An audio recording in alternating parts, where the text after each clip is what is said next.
The Door in the Wall by H.G. Wells, Part 2. He looked up with a sudden smile. Did you ever play Northwest Passage with me? No, of course you didn't come my way. It was the sort of game, he went on, that every imaginative child plays all day. The idea was the discovery of a Northwest Passage to school. The way to school was plain enough. The game consisted in finding some way that wasn't plain, starting off 10 minutes early in some almost hopeless direction, and working one's way round through unaccustomed streets to my goal. And one day I got entangled among some rather low-class streets on the other side of Campden Hill, and I began to think that for once the game would be against me, and that I should get to school late. I tried rather desperately a street that seemed a cul-de-sac, and found a passage at the end. I hurried through that with renewed hope.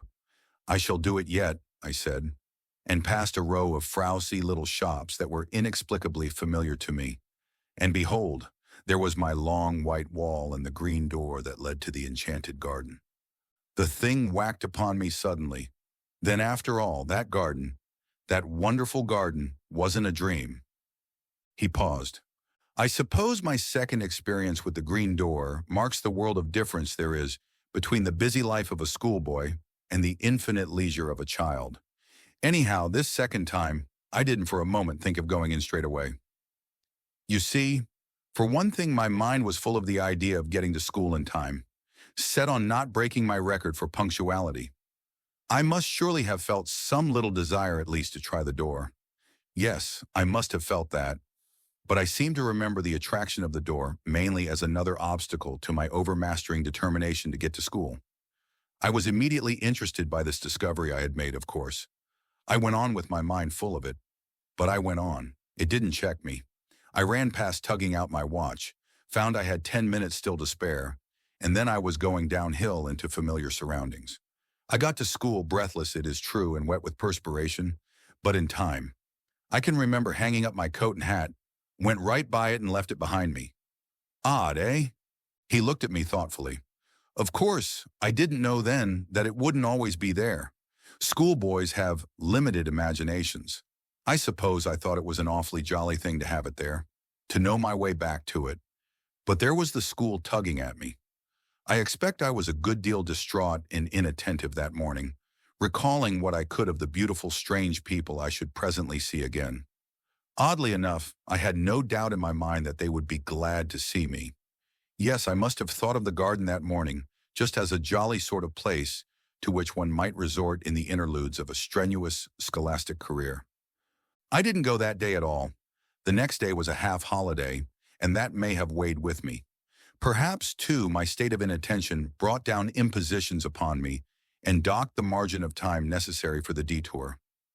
I don't know. What I do know is that in the meantime, the enchanted garden was so much upon my mind that I could not keep it to myself. I told, what was his name? A ferrety-looking youngster we used to call Squiff. Young Hopkins, said I. Hopkins it was. I did not like telling him. I had a feeling that in some way it was against the rules to tell him. But I did. He was walking part of the way home with me. He was talkative. And if we had not talked about the enchanted garden, we should have talked of something else. And it was intolerable to me to think about any other subject. So I blabbed. Well, he told my secret. The next day in the play interval, I found myself surrounded by half a dozen bigger boys, half teasing and wholly curious to hear more of the enchanted garden. There was that big Fawcett, you remember him, and Carnaby and Morley Reynolds. You weren't there by any chance?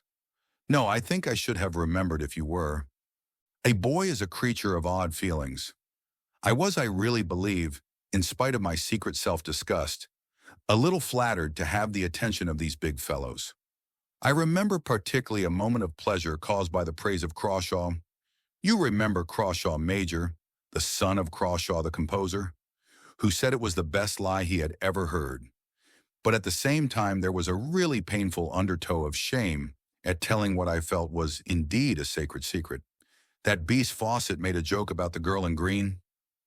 Wallace's voice sank with the keen memory of that shame. I pretended not to hear, he said. Well then, Carnaby suddenly called me a young liar and disputed with me when I said the thing was true.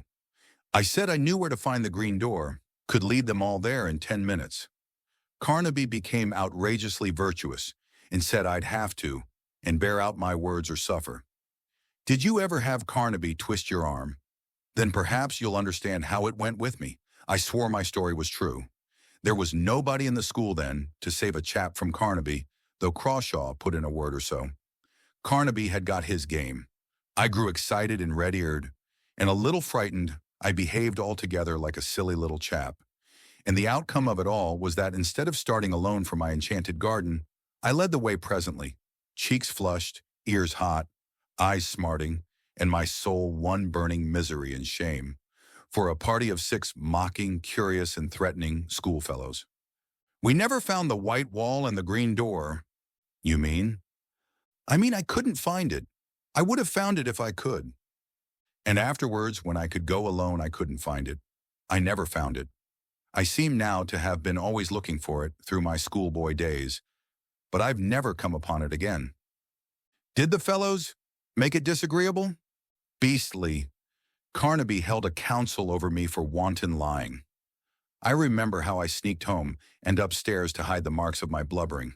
But when I cried myself to sleep at last, it wasn't for Carnaby, but for the garden, for the beautiful afternoon I had hoped for the sweet, friendly women and the waiting playfellows and the game I had hoped to learn again, that beautiful, forgotten game.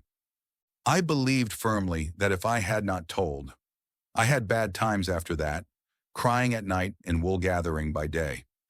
For 2 terms I slackened and had bad reports. Do you remember? Of course you would. It was you. Your beating me in mathematics that brought me back to the grind again. 3. For a time my friend stared silently into the red heart of the fire. Then he said, I never saw it again until I was 17. It leapt upon me for the 3rd time as I was driving to Paddington on my way to Oxford and a scholarship. I had just one momentary glimpse. I was leaning over the apron of my hansom, smoking a cigarette, and no doubt thinking myself no end of a man of the world, and suddenly there was the door, the wall, the dear sense of unforgettable and still attainable things. We clattered by. I too taken by surprise to stop my cab until we were well past and round a corner. Then I had a queer moment, a double and divergent movement of my will. I tapped the little door in the roof of the cab and brought my arm down to pull out my watch. Yes, sir, said the cabman smartly. Well, it's nothing, I cried. My mistake. We haven't much time. Go on. And he went on. I got my scholarship, and the night after I was told of that, I sat over my fire in my little upper room, my study in my father's house, with his praise, his rare praise, and his sound counsels ringing in my ears, and I smoked my favorite pipe, the formidable bulldog of adolescence, and thought of that door in the long white wall. If I had stopped, I thought, I should have missed my scholarship. I should have missed Oxford, muddled all the fine career before me. I begin to see things better. I fell musing deeply, but I did not doubt then this career of mine was a thing that merited sacrifice. Those dear friends and that clear atmosphere seemed very sweet to me, very fine, but remote. My grip was fixing now upon the world. I saw another door opening, the door of my career. He stared again into the fire. Its red lights picked out a stubborn strength in his face for just one flickering moment, and then it vanished again. Well, he said inside, I have served that career. I have done much work, much hard work. But I have dreamt of the enchanted garden 1,000 dreams and seen its door, or at least glimpsed its door, 4 times since then. Yes, 4 times. For a while this world was so bright and interesting, seemed so full of meaning and opportunity, that the half-effaced charm of the garden was by comparison gentle and remote. Who wants to pat panthers on the way to dinner with pretty women and distinguished men? I came down to London from Oxford, a man of bold promise that I have done something to redeem. Something, and yet there have been disappointments. Twice I have been in love. I will not dwell on that. But once, as I went to someone who, I know, doubted whether I dared to come, I took a shortcut at a venture through an unfrequented road near Earl's Court, and so happened on a white wall and a familiar green door. Odd, said I to myself, but I thought this place was on Campden Hill.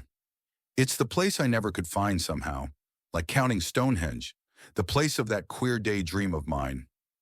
And I went by it intent upon my purpose. It had no appeal to me that afternoon. I had just a moment's impulse to try the door. 3 steps aside were needed at the most, though I was sure enough in my heart that it would open to me. And then I thought that doing so might delay me on the way to that appointment in which I thought my honor was involved. Afterwards, I was sorry for my punctuality. I might at least have peeped in, I thought, and waved a hand to those panthers. But I knew enough by this time not to seek again belatedly that which is not found by seeking. Yes, that time made me very sorry. Years of hard work after that, and never a sight of the door. It's only recently it has come back to me. With it, there has come a sense as though some thin tarnish had spread itself over my world. I began to think of it as a sorrowful and bitter thing that I should never see that door again. Perhaps I was suffering a little from overwork. Perhaps it was what I've heard spoken of as the feeling of 40. I don't know, but certainly the keen brightness that makes effort easy has gone out of things recently, and that just at a time with all these new political developments, when I ought to be working. Odd, isn't it? But I do begin to find life toilsome, its rewards as I come near them, cheap. I began a little while ago to want the garden quite badly. Yes, and I've seen it 3 times. The garden? No, the door, and I haven't gone in. He leaned over the table to me, with an enormous sorrow in his voice as he spoke. Thrice I have had my chance, thrice. If ever that door offers itself to me again, I swore I will go in out of this dust and heat, out of this dry glitter of vanity, out of these toilsome futilities. I will go and never return. This time I will stay. I swore it, and when the time came, I didn't go. 3 times in 1 year have I passed that door and failed to enter. 3 times in the last year. The first time was on the night of the Snatch Division on the Tenants' Redemption Bill, on which the government was saved by a majority of 3. You remember? No one on our side, perhaps very few on the opposite side, expected the end that night. Then the debate collapsed like eggshells. I and Hotchkiss were dining with his cousin at Brentford. We were both unpaired, and we were called up by telephone and set off at once in his cousin's motor. We got in barely in time, and on the way we passed my wall and door, livid in the moonlight, blotched with hot yellow as the glare of our lamps lit it, but unmistakable. "My God!" cried I. "What?" said Hotchkiss. "Nothing," I answered, and the moment passed. "I've made a great sacrifice," I told the whip as I got in. "They all have," he said, and hurried by. I do not see how I could have done otherwise then. And the next occasion was as I rushed to my father's bedside to bid that stern old man farewell. Then, too, the claims of life were imperative. But the third time was different. It happened a week ago. It fills me with hot remorse to recall it. I was with Gurker and Ralph's.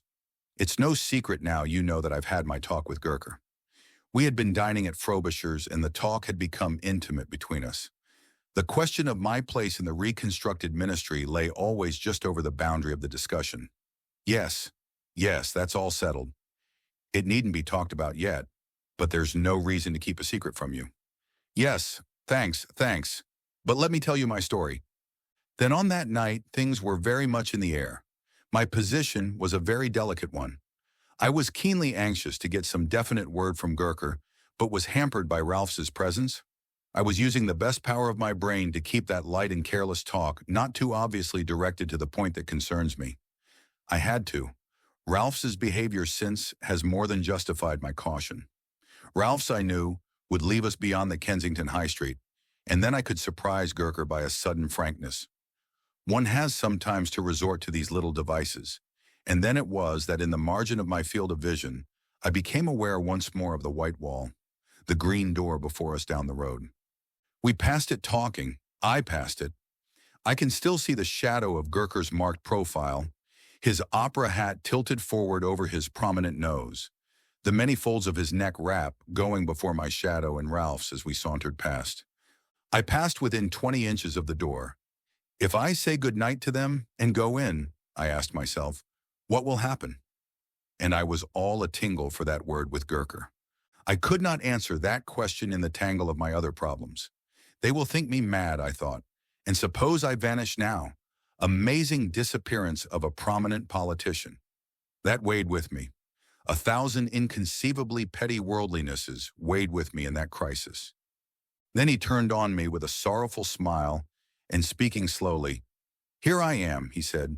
Here I am, he repeated, and my chance has gone from me. 3 times in 1 year the door has been offered me.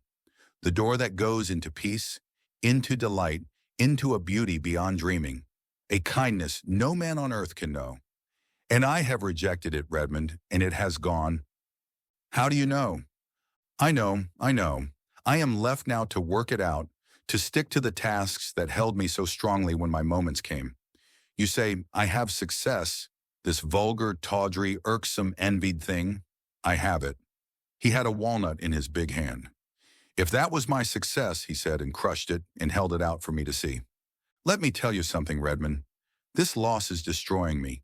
For 2 months, for 10 weeks nearly now, I have done no work at all, except the most necessary and urgent duties. My soul is full of inappeasable regrets. At nights, when it is less likely I shall be recognized, I go out. I wander. Yes. I wonder what people would think of that if they knew. A cabinet minister, the responsible head of that most vital of all departments, wandering alone, grieving, sometimes near audibly lamenting, for a door, for a garden. I can see now his rather pallid face and the unfamiliar somber fire that had come into his eyes. I see him very vividly tonight. I sit recalling his words, his tones, and last evening's Westminster Gazette still lies on my sofa, containing the notice of his death. At lunch today, the club was busy with him and the strange riddle of his fate. They found his body very early yesterday morning in a deep excavation near East Kensington Station. It is one of 2 shafts that have been made in connection with an extension of the railway southward. It is protected from the intrusion of the public by a hoarding upon the high road, in which a small doorway has been cut for the convenience of some of the workmen who live in that direction. The doorway was left unfastened through a misunderstanding between 2 gangers, and through it he made his way. My mind is darkened with questions and riddles. It would seem he walked all the way from the house that night. He has frequently walked home during the past session. And so it is, I figure, his dark form coming along the late and empty streets, wrapped up, intent. And then did the pale electric lights near the station cheat the rough planking into a semblance of white? Did that fatal unfastened door awaken some memory? Was there, after all, ever any green door in the wall at all? I do not know. I have told his story as he told it to me. There are times when I believe that Wallace was no more than the victim of the coincidence between a rare but not unprecedented type of hallucination and a careless trap. But that indeed is not my profoundest belief. You may think me superstitious, if you will, and foolish, but indeed I am more than half convinced that he had in truth an abnormal gift, in a sense something, I know not what, that in the guise of wall and door offered him an outlet, a secret and peculiar passage of escape into another and altogether more beautiful world. At any rate, you will say it betrayed him in the end. But did it betray him? There you touch the inmost mystery of these dreamers, these men of vision and the imagination. We see our world fair and common, the hoarding and the pit. By our daylight standard, he walked out of security into darkness, danger and death. But did he see like that? Thanks for listening. If you like our videos, consider liking and subscribing to our channel.